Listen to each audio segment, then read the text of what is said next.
Hello YouTubers and welcome back to my channel, Trans-Atheist. This is going to be the video where I'm going to tell my story.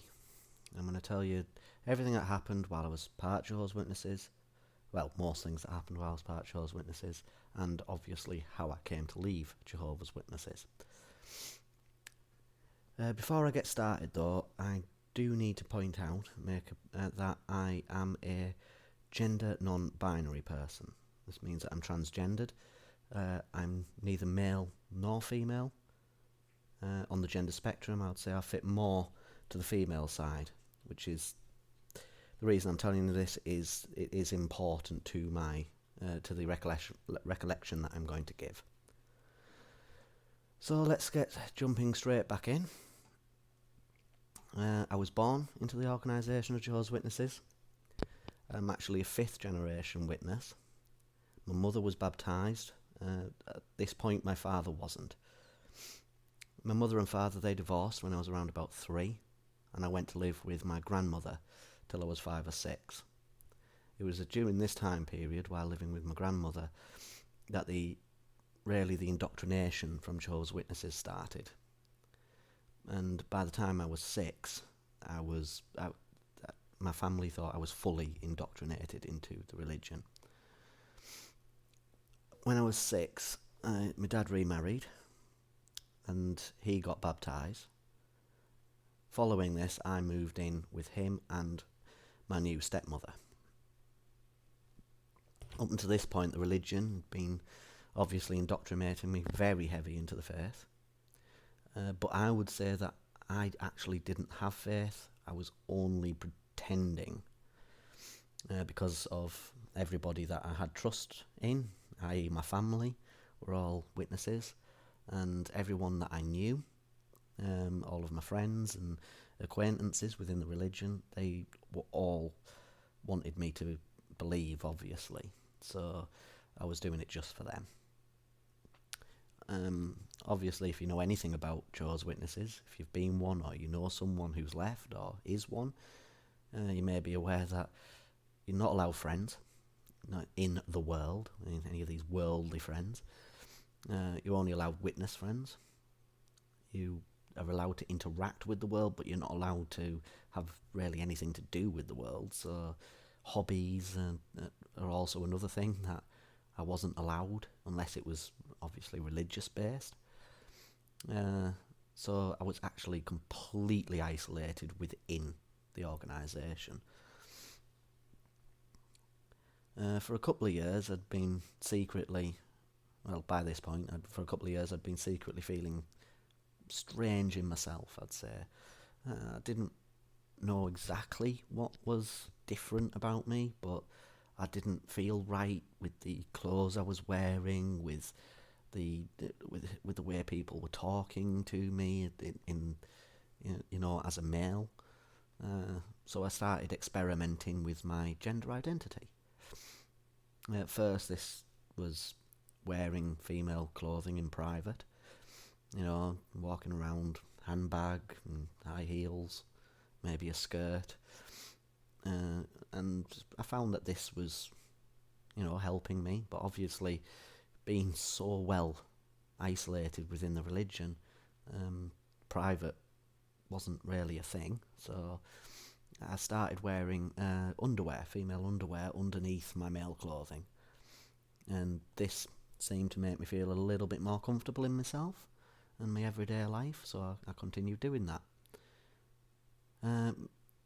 At this point, my stepmother, well, she'd been a lifelong witness. She was fully baptised, and she was very strong in the religion. She was also extremely strict. She liked children doing all of the work for her. She didn't like doing anything herself, including picking up a remote control from the TV from the table while she was watching TV. So I was very busy in the religion. I was also very busy at home with chores and work. She was also very violent person.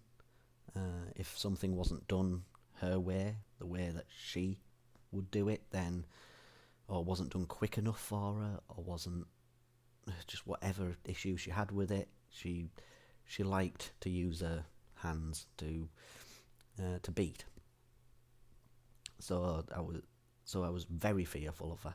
She was also a very controlling person. She used religion to cement her control over people. So much so that her entire family, even her father, was really scared of her. So the fear factor was a massive thing by this point. Obviously there was a bit of violence, and there was mental conditioning, mental degradation that she used. But really the sexual abuse, this didn't start until a little bit later, and this wasn't until she found my stash of female underwear. This was when I was around about 8 when she found this. And let's just say she wasn't very happy. Well, she beat me and then proceeded to tell me that she would teach me how to be a proper man from now on. Well, this started with her taking me into the bathroom and making me look at, well, firstly porn, and then eventually making me look at her vagina. In total, abuse lasted till I was 16. But it did evolve. And this evolved into eventually making me eat and suck on the gusset of her dirty underwear. And eventually evolved into full fellatio. Over the years, I was so scared and so ashamed by the events that had happened that coming out about it, well, it was pretty much impossible to come out about it at that point. And after, and by the time I was 11, through this abuse, she had controlled me so much that she actually forced me into getting baptised at the age of 11, which, in my opinion, is way too young. No one should be doing anything like making an oath, a lifelong oath, at such a young age. And so obviously after that happened, the organisation, Jehovah's Witnesses, they had complete control over me. I was tied into their regime. Anyway, by the age of 16, I had a breakdown. I just couldn't take it no more. I completely retreated inside of my head. Nobody could get me to talk or do anything. So my dad, seeing how bad things had become for me, even though at this point he wasn't aware of the abuse, he tried to help me, and he arranged for me to go and live with my grandmother again.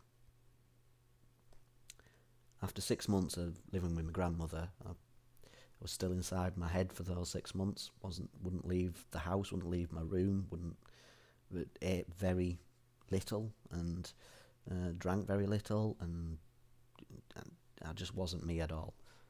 But after 6 months of that, I finally built up the courage and and managed to talk to someone about it. I didn't want to talk to my grandma because I didn't want to hurt her with her finding out what was going on. And I didn't really have anybody to turn to in the world. In fact, I'd been so engulfed within the religion, I didn't even know that I could go and speak to the police or to a therapist or anything like that, because it would have been completely frowned upon by the religion if I was to do that. So I went to the elders. After speaking to the elders in the new my grandma's congregation, they spoke to the elders from the congregation where it happened, and they sent down 2 elders to talk to me.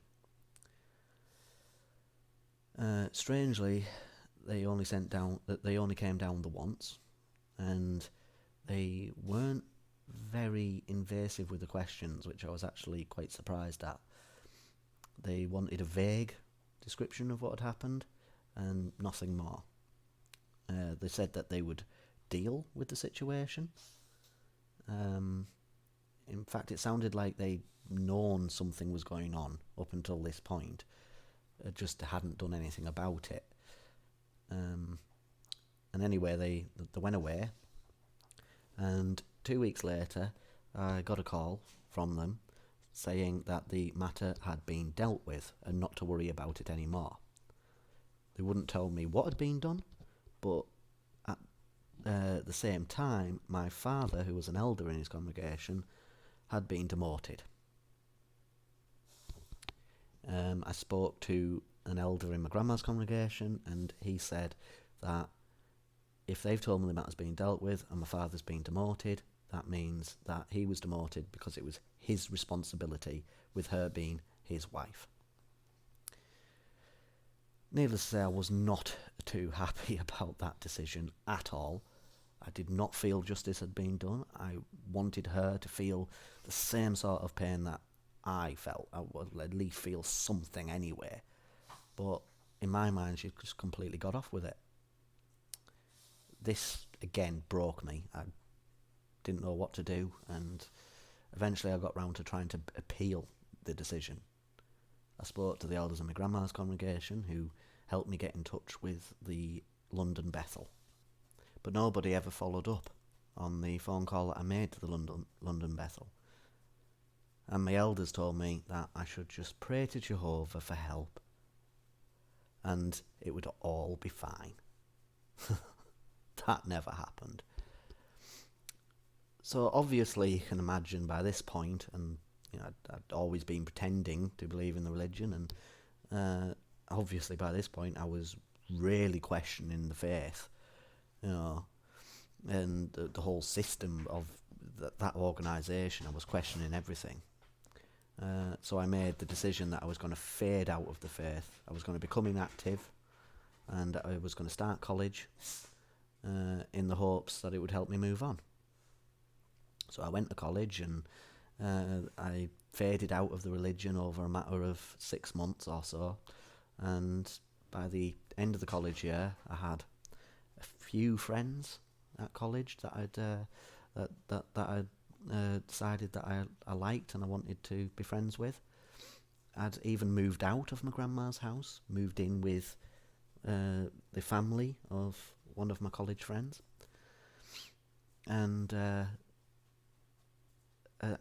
in my mind, they'd left me alone, the elders, so I'd successfully faded out of the religion. I hadn't had any call to, any summons to go and see them or anything like that, so I was quite happy to move on with my life. Throughout my childhood, though, I'd been a bit of a goody two-shoes in the religion. Even though I never really believed, I've always been of the belief that if you're going to do something, you may as well do it right. And even though I didn't agree with all of the rules and regulations that Jehovah's Witnesses had, I decided that I wasn't going to, apart from looking into my gender problems and my gender dysphoria, I decided that I wasn't going to do anything wrong against what the Bible had said, or what that organisation says, like sex, gambling, smoking, doing drugs, speaking out, being an apostate against the religion, that sort of thing. So I decided to just keep myself clean. But then one day, while I was living with my friend's family, there was, and this must have been about 11 o'clock at night, which very strange, there was a loud thumping at the door. Someone was knocking. It sounded like it was the police. So my friend's mum, she opens the door, and it's the three elders. I don't know how they got the address, because I hadn't even told my grandma where I was living. I hadn't told anyone where I was living, so that's a mystery. Anyway, there was three elders at the door, and I said, "Well, we need to talk to we need to talk to the person living with you." So she calls me to the door, and I stand outside and say, "Can we just walk down the street a little bit because I don't want my friend's family having anything to do with this. So we walk down the street a bit, and as we're walking down, we get to the end of the road, one of them grabs me by the arm and they just march me 2 streets away into a back alley where they've parked the car. And obviously by this point I'm very dubious about what's actually happening. You know, I've never seen elders act like this before. Anyway, they put me into the passenger seat of this car, close the door. One of them gets into the driver's seat and 2 of them into the back, and they lock the doors, and basically keeping me, you know, captive in the car with them. They didn't want me to leave. And then they crowd their heads right round mine. Like, at this point, it's starting to feel a bit like you know, those mob scenes where they're, you know, kidnapping someone in a car to have a conversation with them and cement their rule down on the person. It felt very much like that. I was very scared at this point. I didn't know. I'd never seen elders act like that before, ever. I didn't know elders could act like that. This is completely opposite to how they are with people in the religion. And they proceeded to ask me some questions. The first question they asked was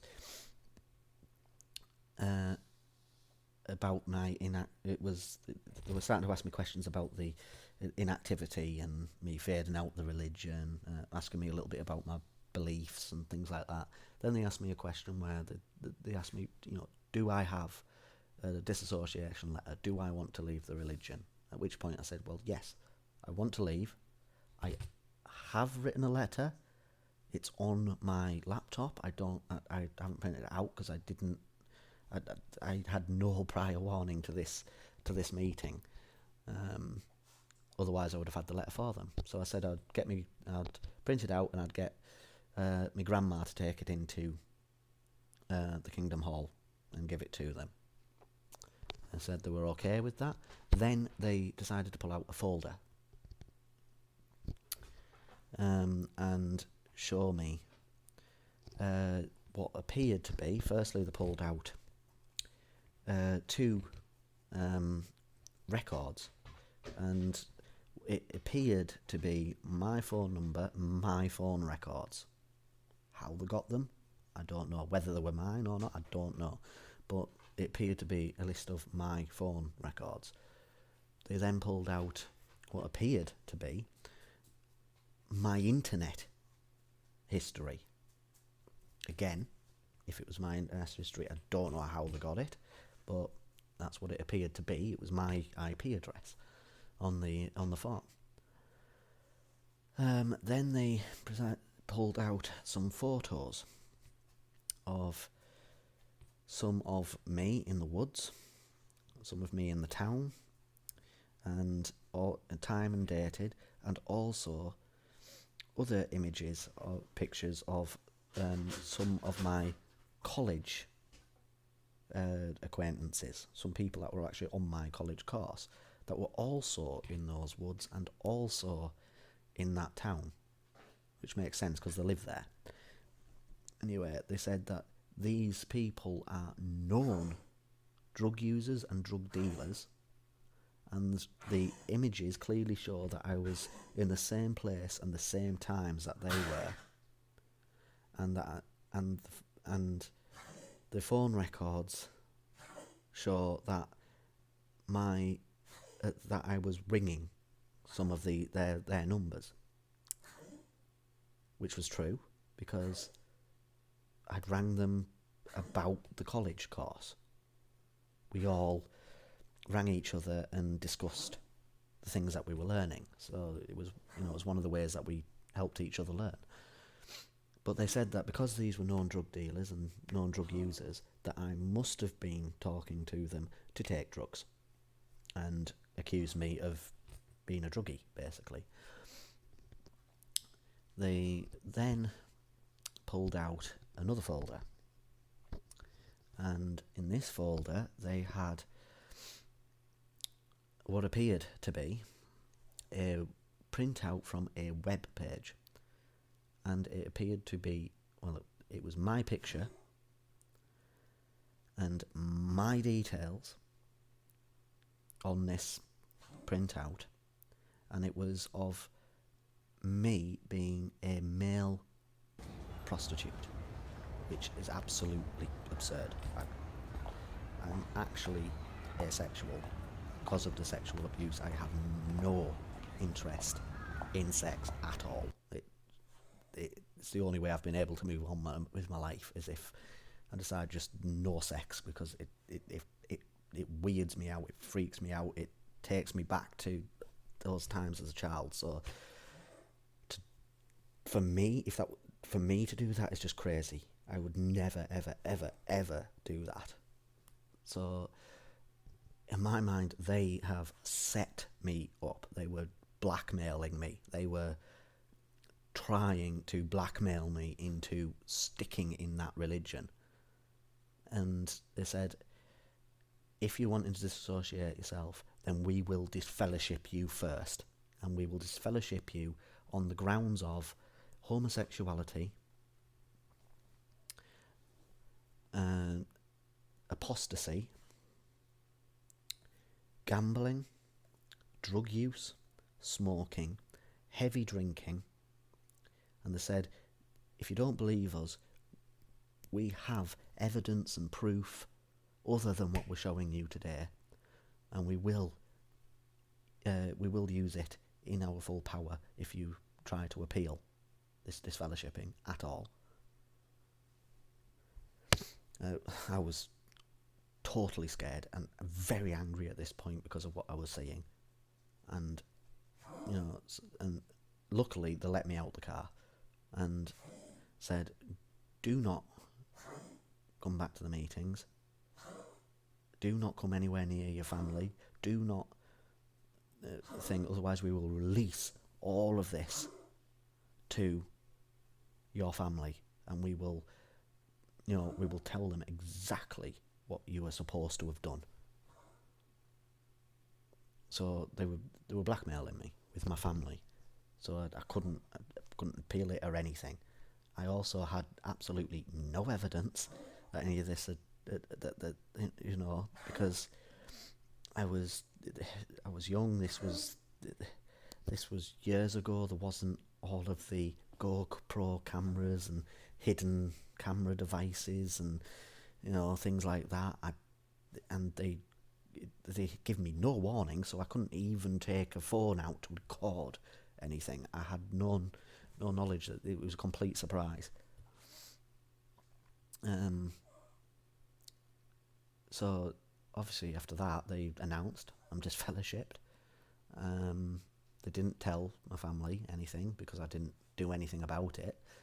And I decided, you know what, enough's enough. So I went to the police to get my abuser done for what she had done to me as a child. I thought, you know what, no more goody two shoes. I'm gonna go and speak to the police. I don't care what the elders, think about it. So I did. I spoke to the police. They, 2 detectives came down from the constabulary that where it had happened and where she still lives. They came down a number of different times. I think it was 5 or 6 times they came down over the course of 3 months. They were always very positive. They were always very supportive with me. They were very positive in the sense that they, after investigating it a little bit and speaking to different people who would have known me at the time, they decided to arrest her and interview her. They actually kept her in there for a number of days. Actually, it was longer than the time period that they have before they have to release them if they have no evidence. So obviously they had collected evidence. They came down on the last time and they said that there's an extremely good chance of this, of her getting done. It will definitely go to court, and they've spoken with the CPS and everything, and it's all going to go through, no problem. And will I be willing to testify in court, because there's a lot of evidence and they need a good testimony to go along with that. Obviously, I said I would, as long as I had the right amount of support, obviously. And then 2 weeks later, they came back down and they said, let me remember now, something along the lines of that they'd made a mistake. They wasn't as much evidence as they thought there was, and in fact there's nothing they can do anymore, and they're very sorry, but it didn't sound right anyway. What they were saying was basically they were making a U-turn and the case was just being thrown out. So again, there was nothing I could do. I've tried to think over and over again why they would be so positive and then just make a complete U-turn. But no, so I'm thinking it was Jehovah's Witnesses paying off the courts to throw the case away, basically, or something along those lines. Someone somewhere has done something to make them suddenly U-turn like that. So the whole thing was dropped. And absolutely nothing I could do. This absolutely destroyed me. After everything that I'd been through, everything that had happened, all of the turmoil and the depression and the breakdowns. Well, it broke me.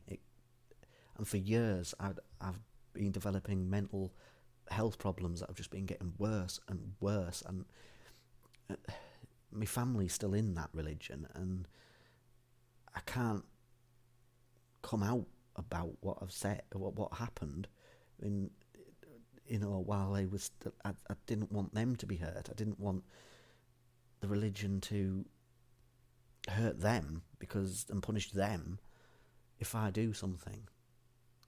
But for years I've just been suffering and suffering and suffering in silence. I've had major drug problems. I've had major alcohol problems. I've had any chance of higher education or holding down a job or anything. I've had all of that just taken away from me. They've taken that. Firstly, they took my innocence away from me as a child, and now I've had my life destroyed by them. I've had major issues with self-harm, and I've tried committing suicide on numerous occasions. And not only have I suffered, my entire family has been ripped to pieces, because this is not the first time this has happened to members of my family. I didn't know until after I left Jehovah's Witnesses, but these other members of my family that aren't witnesses, that I didn't even know existed, that have gone through similar sorts of things and had their lives destroyed too. So Jehovah's Witnesses, in my mind, because this doesn't just happen in my area, this happens worldwide. This happens with every branch around the world. Every country that has Jehovah's Witnesses has this issue. This organisation is destroying people, is destroying families with its rules, its regulations, its indoctrination, its failure to protect children, and its insistence on protecting paedophiles. And so this organisation needs to be taken apart. It needs this. It's not a religion; it's a cult, and it needs to be dealt with. Anyway, that's my story. That's what's happened to me. That's how I came to leave the religion as well. Obviously, there is more to the story. I didn't want to go fully into the story, but And my reason, and I'm going to do another video, maybe filling in some of the gaps in the story. I'm not quite sure yet, because some of it would be going very in depth into the abuse, and some of it is very, very painful for me. But I will be doing another video on the reasons why I'm an atheist, why after all of the indoctrination I felt that it was all false. I'm also going to be doing a series of videos on the reasons in scientific reasons, that is, as to why there is no need for God, or God doesn't exist. And that will be research that I've done into the field of neuroscience, anthropological research that I've done, psychological reasons, research into psychology that I've done, and also chemistry, physics, and biological reasons as well. That will be a series of videos, because it will be going very in depth into all of the research that scientists have done into these different fields, and I'll be pulling out some points that I think are very important and very interesting, especially in being able to debate science or religion, specifically religion, with a religious person. So I hope you enjoyed this video. I hope I haven't bored you or gone on too long, or this might actually have to be split into 2 videos. I'm not sure. I'll have to have a look on the time that I've been here. I've been talking for quite a while now. Anyway, so if you have enjoyed it and you like the idea of where I'm going to be taking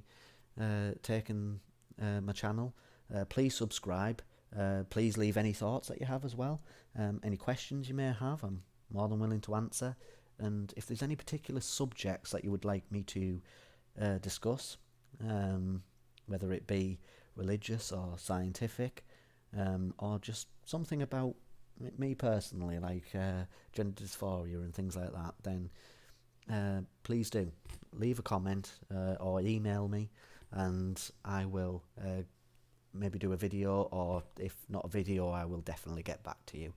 So thank you very much, everybody, and I hope to see you again.